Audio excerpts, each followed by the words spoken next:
Selamat pagi Bapak Ibu dan saudara-saudariku yang saya kasih dalam Tuhan.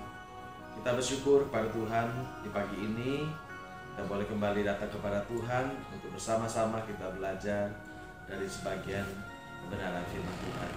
Mari sebelum kita bersama-sama merenungkan firman Tuhan, kita berdoa kepada Tuhan, meminta pertolongan dari Roh-Nya yang Kudus menolong kita supaya kita bisa memahami dan juga kita sungguh boleh berpegang kepada kebenaran firman Tuhan. Mari kita berdoa.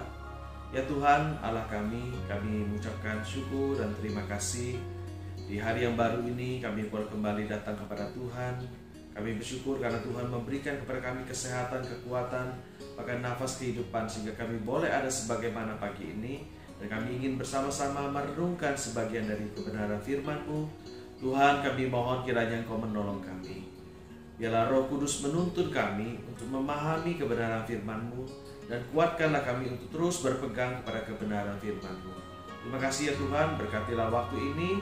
Di dalam nama Tuhan Yesus kami bersyukur dan kami berdoa. Amin. Terus kalian yang saya kasih dalam Tuhan, bagian firman Tuhan yang akan kita baca di dalam 1 Samuel pasal yang ke-30 dari ayat pertama sampai dengan ayat yang ke-25. Saya akan membacakannya buat saudara sekalian. Ketika Daud serta orang-orangnya sampai ke Ziklag pada hari yang ketiga, orang Amalek telah menyerbu tanah Negeb dan Ziklag. Ziklag telah dikalahkan oleh mereka dan dibakar habis. Perempuan-perempuan dan semua orang yang ada di sana, tua dan muda, telah ditawan mereka dengan tidak membunuh seorang pun. Mereka menggiring sekalian kemudian meneruskan perjalanannya. Ketika Daud dan orang-orangnya sampai ke kota itu, tampaklah kota itu terbakar habis, dan istri mereka serta anak mereka yang laki-laki dan perempuan telah ditawan. Lalu menangislah Daud dan rakyat yang bersama-sama dengan dia itu dengan nyaring, sampai mereka tidak kuat lagi menangis. Juga kedua istri Daud ditawan, yaitu Ahinoam perempuan Israel dan Abigail bekas istri Nabal orang Karmel itu. Dan Daud sangat terjepit karena rakyat mengatakan hendak melempari dia dengan batu. Seluruh rakyat itu telah pedih hati, masing-masing karena anaknya laki-laki dan perempuan. Tetapi Daud menguatkan kepercayaannya kepada Tuhan Allahnya. Lalu Daud memberi perintah kepada Imam Abiatar bin Ahimelek, bawalah efod itu kepadaku. Maka Abiatar membawa efod itu kepada Daud. Kemudian bertanyalah Daud kepada Tuhan, katanya, haruskah aku mengejar gerombolan itu? Akan dapatkah mereka kususul? Dan ia berfirman kepadanya, kejarlah, sebab sesungguhnya engkau dapat menyusul mereka dan melepaskan para tawanan. Lalu pergilah Daud beserta ke-600 orang yang bersama-sama dengan dia, dan sampailah mereka ke sungai Besor. Sementara orang-orang yang mau tinggal di belakang berhenti di sana. Maka Daud melanjutkan pengejaran itu beserta 400 orang. 200 orang yang terlalu lelah untuk menyeberangi sungai Besor itu berhenti di sana. Kemudian mereka menemui seorang Mesir di padang gurun, lalu membawanya kepada Daud. Mereka memberi dia roti, lalu makanlah ia. Kemudian mereka memberi dia minum air dan memberikan kepadanya sepotong kue ara dan 2 buah kue kismis. Dan setelah dimakannya ia segar kembali, sebab ia tidak makan dan minum selama 3 hari 3 malam. Kemudian bertanyalah Daud kepadanya, budak siapakah engkau dan dari manakah engkau? Jawabnya, aku ini seorang pemuda Mesir, budak kepunyaan seorang Amalek. Tuanku meninggalkan aku karena 3 hari yang lalu aku jatuh sakit. Kami telah menyerbu tanah Negeb orang Kreti dan daerah Yehuda dan tanah Negeb Kaleb, dan Ziklag telah kami bakar habis. Daud bertanya kepadanya, dapatkah engkau menunjukkan jalan kepadaku ke gerombolan itu? Katanya, bersumpahlah kepadaku demi Allah bahwa kau tidak akan membunuh aku dan tidak akan menyerahkan aku ke dalam tangan tuanku itu. Maka aku akan menunjukkan jalan kepadamu ke gerombolan itu. Ia menunjukkan jalan kepada Daud ke sana, dan tampaklah orang-orang itu berpencar-pencar di atas seluruh daerah itu sambil makan dan minum dan mengadakan perayaan karena jarahannya besar yang telah dirampas mereka dari tanah orang Filistin dan dari tanah Yehuda. Dan pada keesokan harinya Daud menghancurkan mereka dari pagi-pagi buta sampai matahari terbenam.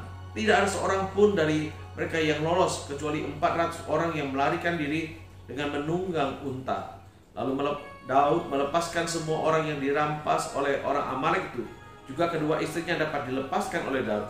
Tidak ada yang hilang pada mereka, dari hal-hal yang kecil sampai hal yang besar, sampai anak laki-laki dan anak perempuan, dan dari jarahan sampai segala sesuatu yang telah dirampas mereka. Semuanya itu dibawa Daud kembali. Daud mengambil segala kambing domba dan lembu. Semuanya itu digiring mereka di hadapannya serta berkata, inilah jarahan Daud. Ketika Daud sampai kepada ke-200 orang yang telah terlalu lelah untuk mengikuti Daud, yang telah dibiarkannya tinggal di dekat sungai Besor, maka keluarlah orang-orang ini menyongsong Daud dan menyongsong rakyat bersama-sama dengan dia. Daud mendekati orang-orang itu dan memberi salam kepada mereka. Kemudian mulailah berbicara semua orang jahat dan orang dursila di antara orang-orang yang ikut pergi bersama-sama dengan Daud itu. Katanya, karena mereka tidak ikut pergi bersama-sama dengan kita, janganlah kita berikan kepada mereka apa-apa dari jaran yang kita selamatkan itu, kecuali kepada masing-masing mereka, istrinya dan anak-anaknya.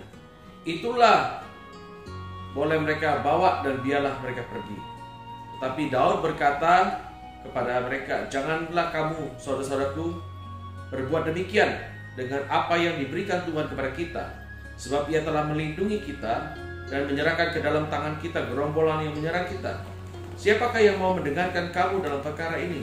Sebab bagian orang yang tinggal dekat barang-barang adalah sama seperti bagian orang yang pergi berperang. Itu akan dibagi sama-sama. Dan demikianlah halnya sejak hari itu dan seterusnya. Hal itu ditentukan menjadi ketetapan dan peraturan bagi orang Israel sampai sekarang. Demikian pembacaan dari firman Tuhan. Ada sebuah pepatah yang berbunyi, lepas dari mulut harimau, jatuh ke mulut buaya. Saudaraku, pepatah ini tidak mengatakan lepas dari bahaya yang besar, lalu menghadapi bahaya yang lebih besar. Nampaknya pepatah ini tepat ditujukan kepada Daud. Karena kita tahu Daud dikejar-kejar oleh Saul hendak dibunuh. Oleh karena itulah Daud melarikan diri dari satu tempat ke tempat yang lain, dari satu gua ke gua yang lain, sampai dia pergi ke negeri Filistin menumpang di sana. Saudara yang terkasih dalam Tuhan, di tanah orang Filistin, Daud mendapatkan kepercayaan dari Raja Akis, Raja kota Gad, dan Daud kemudian diberikan kota Ziklag untuk dia tinggal. Ketika orang-orang Filistin hendak berperang dengan orang Israel, orang-orang Filistin bergerak maju sampai ke Afek. Daud dan pengikutnya ingin gabung dengan barisan tentara orang Filistin. Namun raja-raja kota orang Filistin menolak Daud untuk bergabung, oleh karena mereka khawatir kalau Daud bergabung bersama dengan mereka, kemudian Daud berpihak dengan musuh mereka di medan laga. Itulah sebabnya Daud tidak diizinkan untuk bergabung pada mereka, sehingga Daud kembali ke kota Ziklag. Dan kalau saya membaca 1 Samuel pasal 30 ayat pertama, di situ dikatakan Daud dan orang-orangnya sampai ke Ziklag pada hari yang ketiga. Artinya kira-kira dari kota Afek atau dari Afek sampai ke Ziklag itu memakan waktu 3 hari lamanya. Karena jarak dari Afek sampai ke Ziklag kira-kira 80 km. Dan pada waktu Daud ada di Afek dan dalam perjalanan balik ke Ziklag, ternyata kota Ziklag ini diserbu dan dibakar habis oleh orang Amalek. Ternyata orang Amalek ini mengambil kesempatan tak kala Daud tidak ada dan orang Filistin sedang berhadap-hadapan dengan orang Israel untuk berperang, maka mereka menyerbu daerah orang Filistin dan juga kota Ziklag, sehingga kota Ziklag dibakar sampai habis dan kemudian semua penduduk yang tinggal di dalamnya ditawan oleh mereka. Terus kan barangkali penyerbuan orang Amalek ke kota Ziklag dan daerah sekitarnya disebabkan juga oleh karena Daud menyerbu negeri mereka. Kalau saudara membaca 1 Samuel pasal 27 ayat 8 disebutkan Daud itu menyerbu negeri-negeri, salah satunya adalah negeri dari orang Amalek. Terus kali peristiwa dibakarnya Ziklag dan ditawannya penduduk kota itu termasuk kedua istri Daud menimbulkan satu duka cita, kepedihan yang dalam. Alkitab mengatakan lalu menangislah Daud dan rakyat yang bersama-sama dengan dia sampai mereka tidak kuat lagi menangis. Saudaraku, kalau seorang sedang mengalami satu masalah yang besar dan kemudian dikatakan dia tidak mampu lagi menangis, itu artinya kesusahan itu begitu berat sampai rasa-rasanya ia tidak kuat lagi untuk menanggungnya. Inilah yang dialami Daud dan pengikutnya. Bukan hanya itu, saudara, Daud dikatakan sangat terjepit oleh karena rakyat hendak melempari dia dengan batu. Saudara, coba bayangkan, Daud juga kehilangan harta benda dan kedua istrinya ditawan oleh musuh. Bukan hanya keluarga dan harta benda dari pengikutnya, tetapi sekarang pengikutnya sepertinya menyalahkan Daud atas peristiwa yang mereka alami. Daud merasa tertekan dari dua sisi. Satu sisi dia sedih sekali oleh karena kehilangan harta benda dan kedua istrinya. Tapi di sisi yang lain, orang-orang menyalahkan dia, bahkan mau melemparkan dia dengan batu. Seandainya saudara berada di posisi dari Daud, kira-kira apa yang saudara lakukan? Bagaimana respon saudara terhadap peristiwa yang sangat menekan hidup saudara? Apakah saudara kecewa? Atau apakah saudara menjadi putus asa? Kalau kita membaca perikop ini, ada satu hal yang menarik sekali dari catatan Alkitab mengenai Daud. Di sini dikatakan Daud di tengah keadaan yang sulit, dalam keadaan yang sangat terjepit, tersesat, Daud menguatkan kepercayaannya kepada Tuhan. Di tengah kesusahan yang Daud alami, Daud tidak putus asa, tidak kecewa, tidak jauh dari Tuhan, tapi justru dia datang kepada Tuhan, dia mendekatkan dirinya kepada Tuhan, dan dia sungguh-sungguh percaya kepada Tuhan, karena dia tahu Tuhan pasti akan menolong. Saudaraku yang terkasih dalam Tuhan, kalau saudara mengamati dan membaca beberapa mazmur yang dituliskan oleh Daud, Daud seringkali melihat peristiwa di masa lalu, di mana Allah dengan kasih setianya menolong dia dalam berbagai macam kesulitan hidup yang dia telah alami. Dan dia sekarang ini ketika menghadapi satu persoalan yang besar, yang sangat menekan hidupnya, dia tetap kembali percaya kepada Tuhan. Daud menguatkan dirinya sendiri untuk tetap percaya kepada Tuhan. Saudara yang terkasih dalam Tuhan, Daud percaya Tuhan akan menolong dia.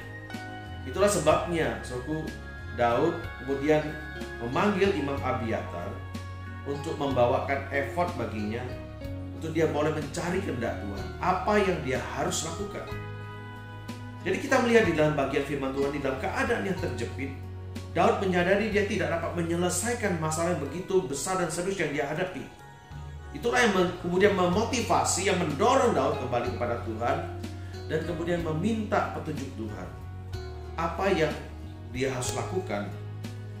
Maka kita melihat atas petunjuk dari Tuhan, Daud kemudian singkat cerita mengalahkan orang Amalek dan merampas semua yang dirampas oleh mereka, sehingga tidak ada satupun yang hilang dari milik Daud dan pengikutnya. Dan Daud sangat menyadari bahwa kalau mereka bisa menang, kalau mereka bisa berhasil mengalahkan musuh, semata-mata karena pertolongan dari Tuhan. Sehingga Daud kemudian mencegah para pengikutnya untuk berbuat jahat dengan tidak membagi hasil jarahan yang mereka peroleh oleh karena pertolongan dari Tuhan, sehingga mereka memenangkan peperangan itu. Saudara yang terkasih dalam Tuhan, dari bagian firman Tuhan ini kita bisa belajar bahwa tak kala kita menghadapi kesusahan dalam keadaan yang sulit dan terjepit, hendaklah kita jangan putus asa dan jangan tawar hati. Carilah Tuhan dan mintalah pertolongan kepada Tuhan. Kita yakin sepenuhnya bahwa Tuhan akan menolong kita. Tak kala kita menghadapi kesulitan-kesulitan, kita percaya bahwa Tuhan akan memberikan kepada kita jalan keluar. Apapun yang menjadi pergumulan, persoalan yang saudara hadapi, datanglah kepada Tuhan. Tuhan lebih besar daripada persoalan yang saudara hadapi.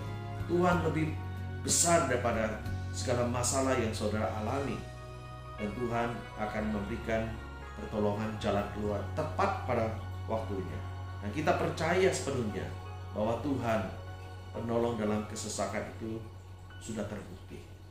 Mari saudaraku yang terkasih dalam Tuhan, di pagi hari ini kita kembali mendapatkan kekuatan melalui firman Tuhan, bahwa Tuhan adalah sumber pertolongan kita. Karena itu marilah kita kembali meletakkan kepercayaan kita kepada Tuhan dalam keadaan sulit apapun, di dalam persoalan yang kita hadapi. Marilah kita kembali mencari Tuhan dan bersandar kepadanya di dalam keadaan apapun. Tuhan memberkati kita. Selamat beraktivitas.